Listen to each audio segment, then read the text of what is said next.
Happy Saturday, folks. This is your stimulus check update and stimulus package update. Democrats want to act big on the $1.9 trillion stimulus aid package, but the GOP wants the plan to be split. Now first, I would like to announce the winner of the free $100 Amazon gift card. The winner is Kathy Rose. Congratulations to Kathy.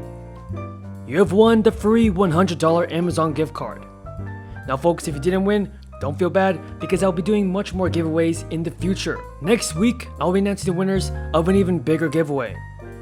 So, if you want to enter the giveaway, all you have to do is subscribe to my channel, turn on the post notifications, give this video a like, and leave a comment down below telling me your thoughts on a third stimulus check. Should it be approved? Should it be $2,000 or $1,400? Tell me down in the comments. I'm really glad that everyone's finding my videos useful.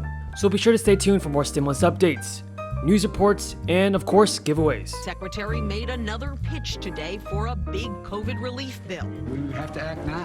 New figures show the pandemic made 2020 the U.S. economy's worst year since 1946. Mr. President, what do you think of the Johnson & Johnson results? I saw the news reported this morning.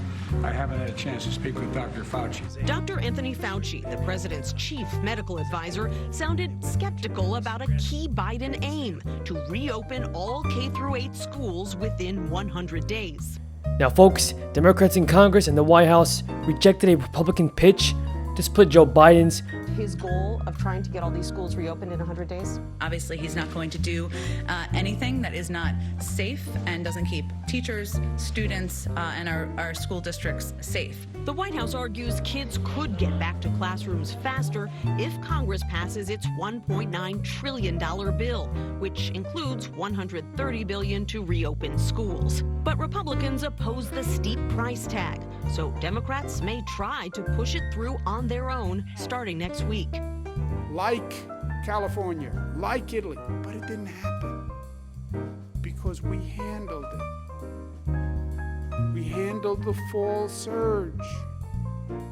We handled the holiday surge. If the facts change, we will handle it.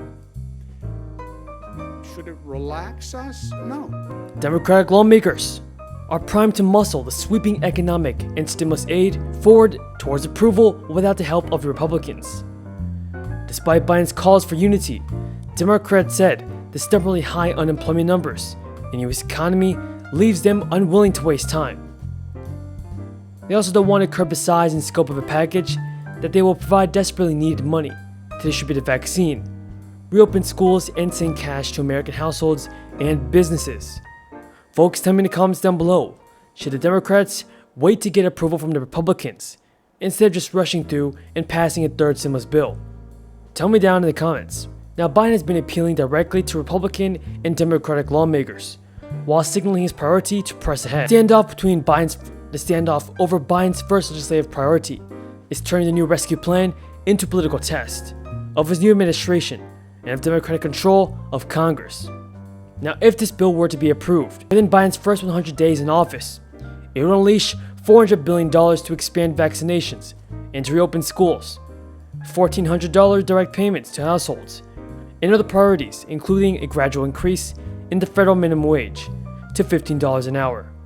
Democrats in the House and Senate are operating as though they know they are borrowed time. Senate Majority Leader Chuck Schumer and Speaker Pelosi are now laying the groundwork for the bill to be passed through reconciliation. Schumer and Pelosi are drafting a budget reconciliation bill, which will start the process to pass the relief package with a simple 51-vote Senate majority. Schumer said he drew from Treasury Secretary Janet Yellen's advice to act big to weather the economic crisis caused by the pandemic. Everybody, I want to know what you're thinking in the comments down below. Do you think that our politicians in Congress will be able to pass the stimulus relief? Will the Democrats pass more stimulus checks without the help from Republicans? Tell me down in the comments. Now, Biden has spoken with several Republicans over the past week, including Senator Susan Collins of Maine. And she told reporters, "We both expressed our shared belief that it is possible for the Senate to work in a bipartisan way to get things done for the people of this country. The emerging debate is highly reminiscent of the partisan divide over the 2009 financial rescue in the early months of the Obama administration. And that was when Joe Biden was vice president and the White House press secretary, Jen Psaki. said that although Biden wants a bipartisan package, the administration is opposed to breaking it up to win Republican support. Jen Psaki said, and I quote, "We're open for business and open to hear from members of Congress on that." She noted that lawmakers are not wallflowers. "We're not going to do this in a piecemeal way or break apart a big package that is meant to address the crisis we're facing." In addition, folks, on Thursday, more than 120 economists, as well as policymakers, signed a letter in support of Biden's package. They said that the $900 billion that Congress approved in December, before Joe Biden took office, was too little and too late to help the economy. For the last 24 hours, Novavax looks good, as does the J&J. They have different features, different benefits, but our tool chest for vaccines has really markedly expanded. It's doubled. And we also had positive antibody or antigen treatment news from Eli Lilly, which kind of got brushed over, at least with all the other news that we've had out there, Doctor. I think the question is, we want to be hopeful. The numbers have been okay so far, but these new variants, that I think is what is scaring the medical and scientific communities. What's your take on what we know, which arguably is not a whole lot right now? Right. Well, firstly, going back to the point you made, a very good one, Brian, on the monoclonal antibodies against the virus, the combination that Lilly had of 70% reduction of death and hospitalization, which is terrific. That hasn't been approved yet. The EUA that exists is just for one of those antibodies. So we want to see that get out there, and all the data we want to see as soon as possible. Not only that, but folks, remember that Americans applying for unemployment benefits remained at a historically high 847,000 last week. And the new report to the US economy shrunk by an alarming 3.5% last year. A former director of the White House National Economic Council, and also one of the economists that signed the letter supporting Biden's $1.9 trillion bill, told reporters the risk of going too small dramatically outweigh the risk of going too big.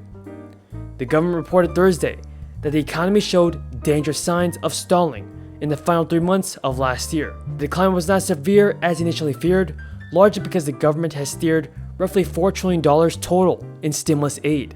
Now for the SSI and SSDI news. Here's what you have to know. The monthly maximum federal amounts for 2021 are $794 for an eligible individual and $1,191 for an eligible individual with an eligible spouse, as well as $397 for an essential person. Now that is all the news in today's video. Thank you so much for watching, folks. I truly appreciate everyone's amazing support. Now if you want to enter the giveaway, don't forget to subscribe to my channel and click the bell. And leave a comment down below telling me your thoughts on a third stimulus check. Thank you so much for watching, everybody. I appreciate your support, and until next time, stay safe and have a great day.